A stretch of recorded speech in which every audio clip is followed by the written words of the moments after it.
so এটাতে পুৰো discuss কৰিম step involve in finding the best maths তাৰ মানে কি হৈ গ'ল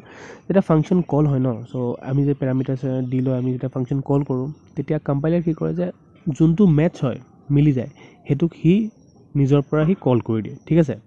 হেতু তোমাৰ কম্পাইলাৰে বাই ডিফল্ট কৰে কিন্তু আমি যেতিয়া আমি প্যাৰামিটাৰছ দিওঁ আৰু যেতিয়া আমি কল কৰোঁ তেতিয়া সেই আমি যি ভ্যালু দিওঁ সেই ভ্যালু কিটা সেই প্যাৰামিটাৰ লগত ম্যাচ কৰিছে যে কোনটো কাৰ লগত মিলিছে ঠিক আছে সো তাৰে কেইটামান ষ্টেপছ আছে ফাৰ্স্ট ষ্টেপটো হৈ গ'ল তোমাৰ search for an exact maths ঠিক আছে আমি যদি আগৰ এক্সাম্পল ধৰি লওঁ তাত ফাৰ্স্ট ফাংচনটো বনাওঁতে আমি দুটা ইন্টিজাৰ ভেৰিয়েবল পাস কৰিছোঁ ঠিক আছে দুটা ইন্টিজাৰ ভেৰিয়েবল পাস কৰাৰ লগে লগে যেতিয়া আমি ফাংচন কল কৰিছোঁ তাত দুটা ভ্যালুজ দিছোঁ এটাত দিছোঁ 2 এটাত দিছোঁ 4 হয় না সো সেই দুটা কি হয় ইন্টিজাৰ ভেৰিয়েবলটো ইন্টিজাৰ ভ্যালুটো হোল্ড কৰিব ন সো কি কৰিব সেই 2 4 টো নিজে নিজে সেই আমি যত প্যাৰামিটাৰ দিছোঁ হেতু ফাংচনত কল হৈ যাব ঠিক আছে হেতু এক্সাক্ট ম্যাচ আছে কাৰণ 2 আৰু 4 টো কি হয় নিজে ইন্টিজাৰ ভ্যালু হয় ন সো ইন্টিজাৰ ভ্যালু নিজে নিজে তাত ক্যাচ হৈ গৈছে এতিয়া ইয়াত এটা কোৱেশ্চন হৈ পাৰে ক্যাৰেক্টাৰেওটো আমাৰ ইন্টিজাৰ ভেৰিয়েবল হোল্ড কৰে ন আমি যদি বলে এটাত ইন্টিজাৰ দিলোঁ প্যাৰামিটাৰ পাস কৰোঁতে এটাত ক্যাৰেক্টাৰ দিলোঁ তাৰপিছত আমি এটা নাম্বাৰ কল কৰিলোঁ এটা ভ্যালু আমি কল কৰিলোঁ যোনটো আমি ইন্টিজাৰ দিলোঁ ঠিক আছে কিন্তু এতিয়া সেই নাম্বাৰটো ক'লে যাব কাৰণ ইন্টিজাৰেও ইন্টিজাৰ ভ্যালু হোল্ড কৰে ক্যাৰেক্টাৰেও ইন্টিজাৰ ভ্যালু হোল্ড কৰে কিন্তু কম্পাইলাৰ চাব যে এক্সাক্ট ম্যাচটো কি হয় সেই আমি যোনটো ভ্যালু দিলোঁ ভ্যালুটো ইন্টিজাৰ ভ্যালু হয় ন সো ইন্টিজাৰ ভ্যালু কাৰণে সেই এক্সাক্ট ম্যাচ ক'লে যাব ইন্টিজাৰলৈকে যাব কনসেপ্টটো ক্লিয়াৰ ন তো এক্সাম্পলত চোৱা আমি দুটা প্ৰটোটাইপ ডিক্লেয়াৰ কৰিছোঁ ফাংচন প্ৰটোটাইপ ঠিক আছে এটাত ইন্টিজাৰ দিয়া আছে এটাত ক্যাৰেক্টাৰ দিয়া আছে ঠিক আছে তো মেইন ফাংচন আমি কি কৰিছোঁ এটা ভ্যালু পাস কৰিছোঁ ঠিক আছে ফাংচনটোৰ নামে আমি ভ্যালু দিছোঁ তাত আমি এটা ভ্যালু পাস কৰিছোঁ 10 বুলিকে ঠিক আছে সো সেই 10 টো এতিয়া এই 10 টো এতিয়া ক'লে যাব এই ইন্টিজাৰলৈ যাব নে ফাৰ্স্ট ভ্যালুটোলৈ যাব নে সেকেন্ড ভ্যালুটোলৈ যাব মানে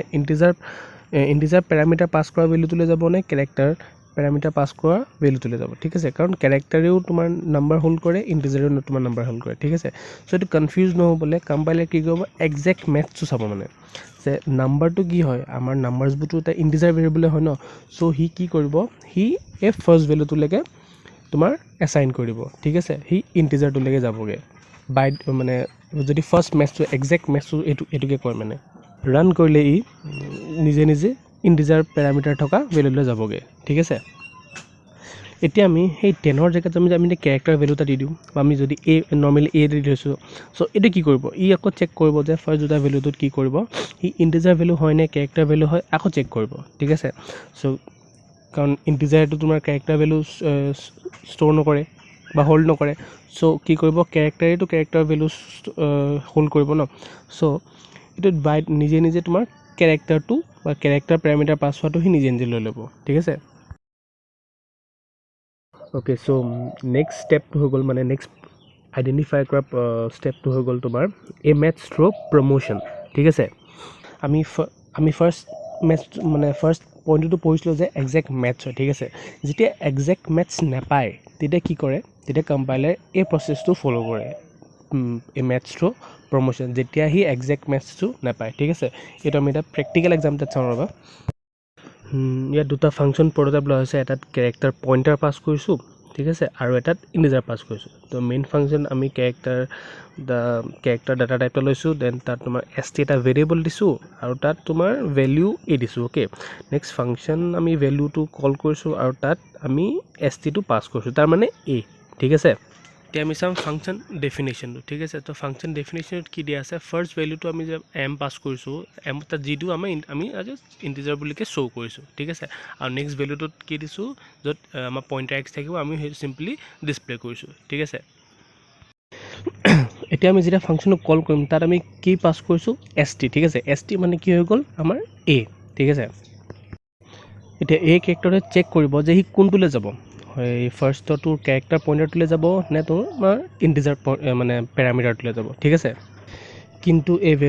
ভ্যালুটো কাৰো ওচৰলৈ নাযায় কাৰণ ইয়াত যদি আৰু এটা আমাৰ ফাংচন প্ৰটোটাইপ থকা হলে ভ্যালু কেয়াৰ বুলিকে ঠিক আছে যদি আমি ক্যাৰেক্টাৰ ভ্যালু মানে প্যাৰামিটাৰ পাস কৰোঁ তেতিয়া হি তালি গ'লতেন কিন্তু ইয়াত কেনে নাযায় এট ফাৰ্স্টটোত আছে ক্যাৰেক্টাৰ পইণ্টাৰ আৰু সেকেন্ডটোত আছে ইন্টিজাৰ ঠিক আছে যিহেতু এতিয়া আমাৰ কেৰেক্টাৰ পেৰামিটাৰ পাছ কৰা আমাৰ ভেলু নাই সো হি টেক তাৰপিছত দুটা অপশ্যন আছে হা দুটা অপশ্যন আছে এটা হ'ল কেৰেক্টাৰ পইণ্টাৰ এটা হ'ল ইন্টিজাৰ এই দুটা ঠিক আছে এতিয়া কি কৰিব এতিয়া আমি কেৰেক্টাৰ পইণ্টাৰটোত আমি এতিয়া এই ভেলুটো আমি পাছ কৰিব নোৱাৰোঁ কাৰণ কেলে পইণ্টাৰে সদায় ভেলুটোৰ এড্ৰেছটো হোল্ড কৰে ঠিক আছে পইণ্টাৰে আমিতো পইণ্টাৰ কথা কৈছিলোঁ পইণ্টাৰে কি কৰে এড্ৰেছটো হোল্ড কৰে সো হি কোনটোলৈ যাব ইন্টিজাৰটোলৈ যাব কাৰণ আমি অবজেক্টহে পাছ কৰিছোঁ ঠিক আছে চাব নালাগে যে কোনটো পাছ হৈছে কোনটো ভেলু হোল্ড কৰিছে আমি জাষ্ট চাব লাগে অল্টাৰনেটটো ঠিক আছে এতিয়া আমি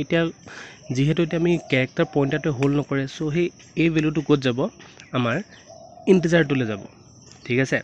সো আমি যেতিয়া কল কৰিম সো সেই এই ভেলুটো st ভেলুটো তোমাৰ ইনটোলৈ যাব ঠিক আছে সো আমি যদি ৰান কৰোঁ সো এই ভেলুটো কিমান পাম আমি ঠিক আছে 97 ঠিক আছে সো কিবা এটা ভেলু দি দিয়ে সো এইটো কি হয় এটা ডিমেৰিটছ মানে তুমি ফুল ডিমেৰিটছ বুলিও ক'ব নোৱাৰা ইয়াৰ ইউজ হয় আমাৰ মানে প্ৰগ্ৰামবোৰত কিন্তু আমি যেতিয়া ফাংচন প্ৰটোটাইপ দিম ন আমি যিমান পাৰোঁ এইটো কৰিম যে আমি একজেক্ট মেথছটো দিওঁ ঠিক আছে সো এইটো এটা হৈ গ'ল তোমাৰ যেতিয়া একজেক্ট মেথছ নহয় তেতিয়াতো এইটো ষ্টেপ ফ'ল' কৰে কিন্তু আমি যেতিয়া প্ৰটোটাইপ বনাম বা ফাংচন বনাম তেতিয়া আমি একজেক্ট মেথছ দিবলৈ ট্ৰাই কৰিম ঠিক আছে সো আহিলে তোমালোকৰ ষ্টেণ্ডাৰ্ড কনভাৰ্জন তাৰমানে কি হ'ল যেতিয়া এটা কল কৰোঁতে অবজেক্টটো তোমাৰ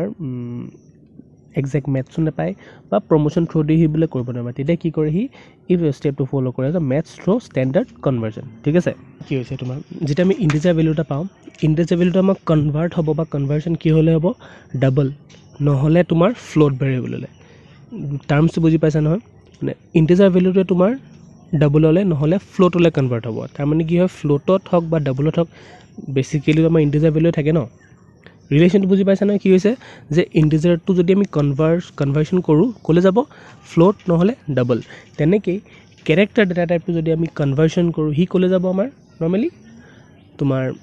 লঙলৈ যাব বুজিছা ন লঙত কি থাকিব তাতো আমাৰ কেৰেক্টাৰ থাকিব ৰিলেশ্যনটো বুজি পাইছা নহয় চ' এইটো হৈ গ'ল তোমাৰ কনভাৰ্চন ষ্টেণ্ডাৰ্ড কনভাৰ্চন ৰুলছটো মানে এইটো জাষ্ট খালি মনত ৰাখিবলগীয়া বস্তু অ'কে ঠিক আছে এই তিনিটা ষ্টেপ